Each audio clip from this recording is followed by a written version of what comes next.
Hello students, welcome to my channel. आज हम इस वीडियो में इंग्लिश पेडागोगी के कुछ एमसीक्यू डिस्कस करने वाले हैं। तो चलो शुरू करते हैं। क्या क्या क्वेश्चन है वो देखेंगे।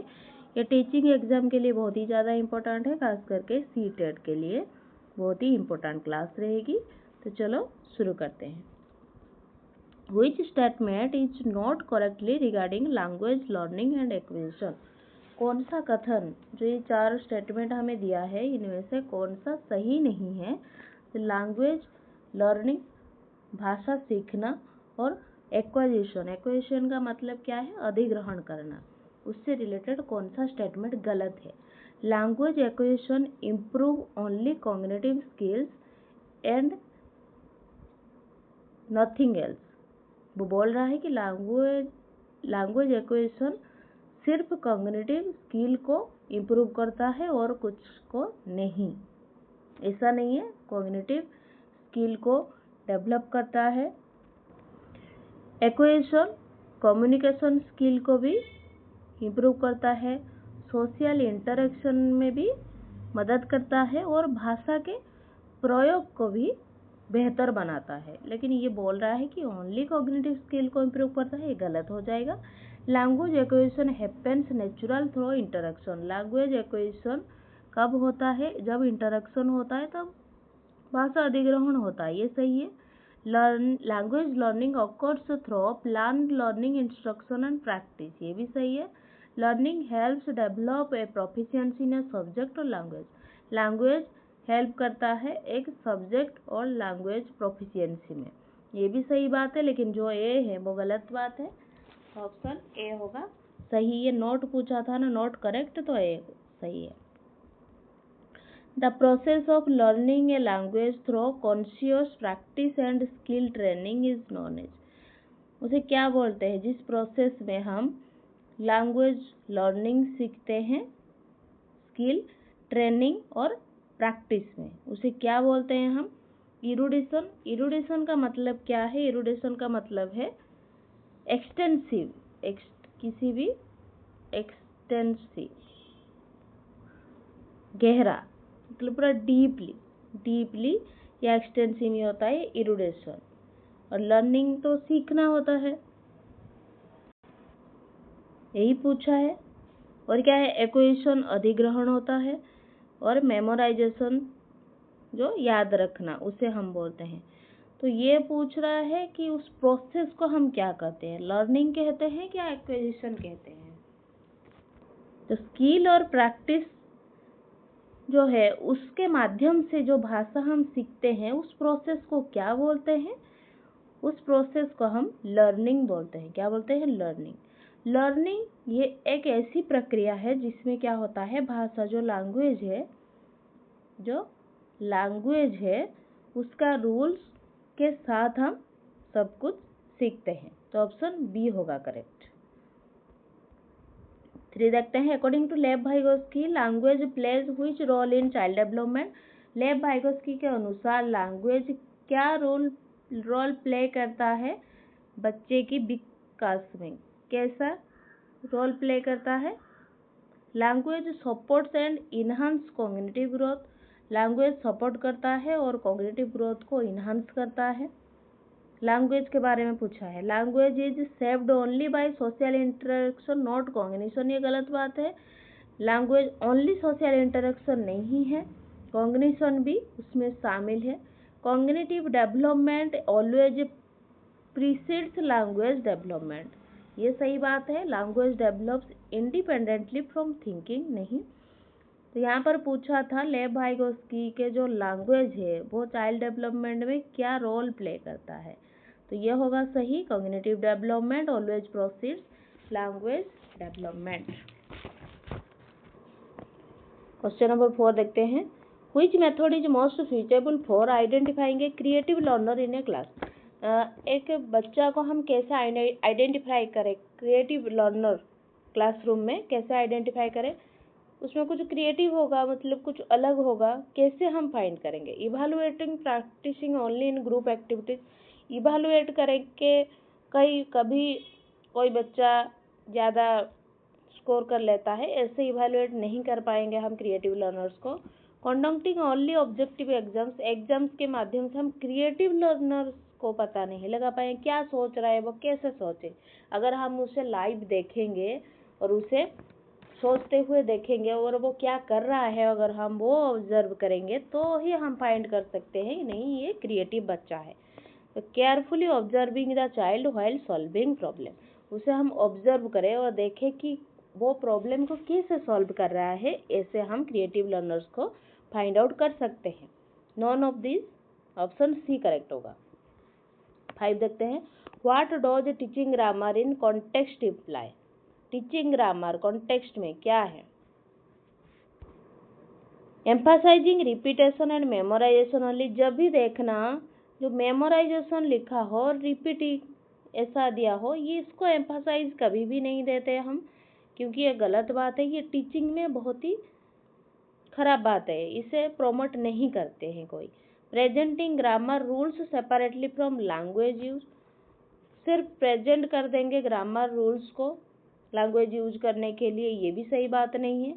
जब बच्चा अच्छे से समझ पाएगा और कैसे यूज करना होगा ग्रामर को, तो अगर वो समझ पाएगा तो वो एक अच्छी एनवायरनमेंट या अच्छी कम्युनिकेशन बना पाएगा। तो वो कौन से ऑप्शन में है? टीचिंग फॉर्म्स बिफोर मीनिंगफुल नहीं, allowing learners to understand and use grammar for meaningful communication, जब हम लर्नर्स को अलाउ करें कि वो यूज करे और अंडरस्टैंड कर पाए ग्रामर को एक अच्छी कम्युनिकेशन के माध्यम से, तो वो अच्छा होता है। तो ऑप्शन डी होगा करेक्ट। फिर देखते हैं, Which approach to grammar teaching at the upper primary stage promotes learning through diversity, उसे क्या बोलते हैं हम? Inductive approach. इंडक्टिव अप्रोच क्या होता है? Inductive approach moves from specific example to general rule, general rules, example to rules तक, यह होता है inductive approach. Option B correct होगा। According to the National Curriculum Framework 2005, how is language viewed in the Indian context?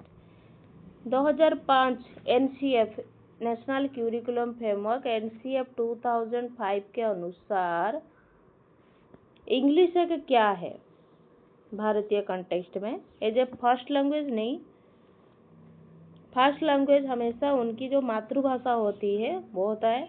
As a foreign language only नहीं, foreign language नहीं बोला है।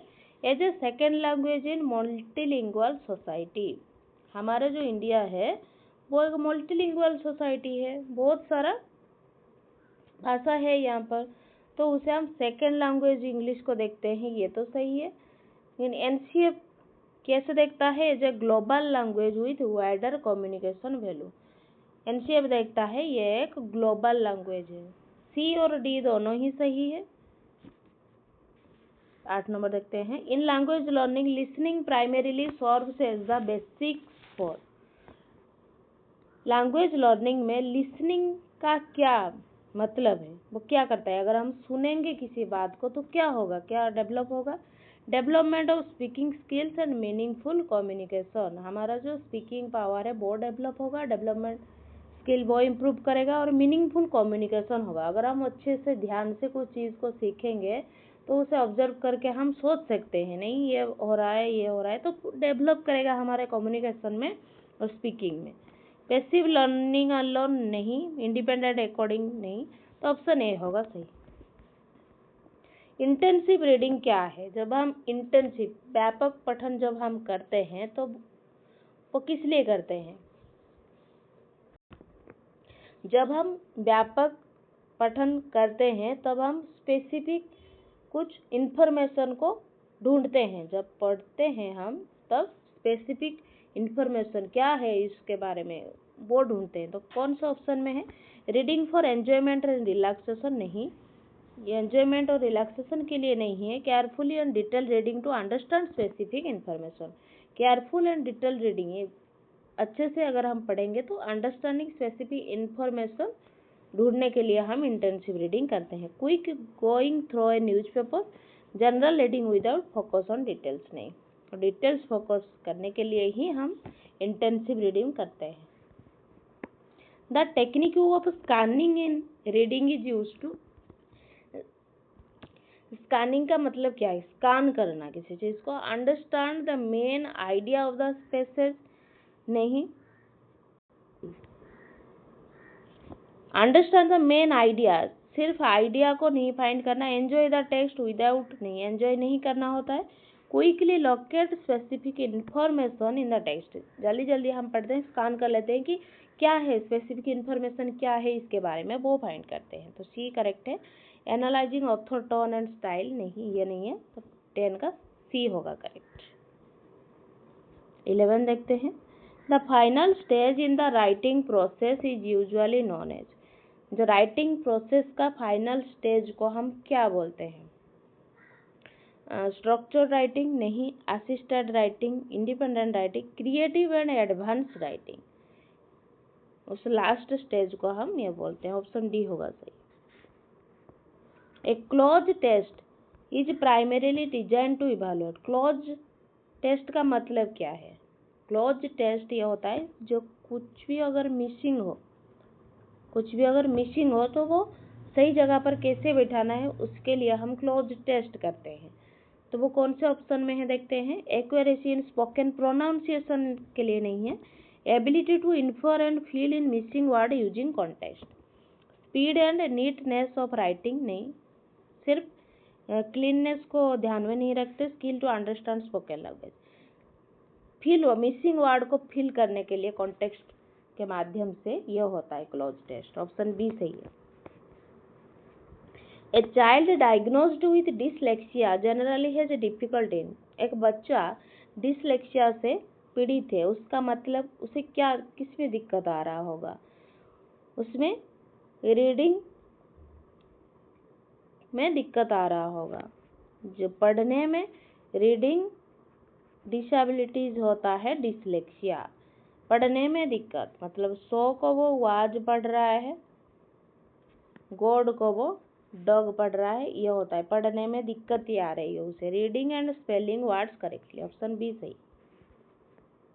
Remedial teaching is most effective when it is provided after, remedial teaching कब ज़्यादातर effective कब होता है? Completing each lesson, सारे जो लेसन है उसे कंप्लीट करने के बाद नहीं। Conducting a diagnostic test to identify learning gaps, बच्चे का क्या दिक्कत आ रहा है, अगर हम बीच बीच में ही उसे रेमेडियल टीचिंग प्रोवाइड करें तो वो ये सोच पाता है कि मेरा यहाँ पर गलती हो रहा है, मुझे ये सुधारने की ज़रूरत है। तो ये लर्निंग गैप्स जब हम डायग्नोस्टिक टेस्ट कंडक्ट करते हैं तभी अगर प्रोवाइड करें रेमेडियल टीचिंग तो ज़्यादा इफेक्टिव रहता है। फाइनल सॉमेटिव इवैल्यूएशन नहीं, ईयर एंड एग्जामिनेशन नहीं, ऑप्शन बी सही है। Which factor act as a major barrier to learning English in Indian context, कौन सा फैक्टर एक बाधा है इंग्लिश में, इंग्लिश लर्निंग करने के लिए इंडियन के द्वारा? Limited opportunity to practise English beyond the classroom, कम अपॉर्चुनिटी होता है इंग्लिश प्रैक्टिस करने का, ये होता है बाधा। हम बाहर जाकर इंग्लिश ऐसे बोल नहीं पाते, ये बाधा बन जाता है। ऑप्शन ए सही होगा। द एंड नहीं, ये तीनों ही गलत है। Formative assessment is mainly used for, formative assessment किसके लिए यूज होता है? क्या गैप्स है, बच्चों को किसमें दिक्कत आ रही है उसे फाइंड करना और उसे फीडबैक देना टाइम टू टाइम। ये कौन से ऑप्शन में है? Assigning final marks to learners नहीं, detecting learning gaps and giving timely feedback, learning gaps को फाइंड करना, डिटेक्ट करना और टाइमली उसे फीडबैक भी प्रोवाइड करना, ये होता है formative assessment. Ranking students based on performance, rank कर लेना ये अच्छी बात नहीं होता, अवॉर्डिंग ये अच्छी बात नहीं होता, ऑप्शन बी सही है। The primary aim of using realia, realia का मतलब है रियल ऑब्जेक्ट, तो इन दोनों में से अगर एग्जाम में रियालिया आ जाए तो कंफ्यूज मत होना, वो रियल ऑब्जेक्ट के बारे में बता रहा है। इन टीचिंग इज टू, ये क्या है aim, primary aim, reduce the teacher workload, जो टीचर है उनको उनका वर्कलोड कम करने के लिए नहीं। Enhance the visual appeal of the classroom नहीं।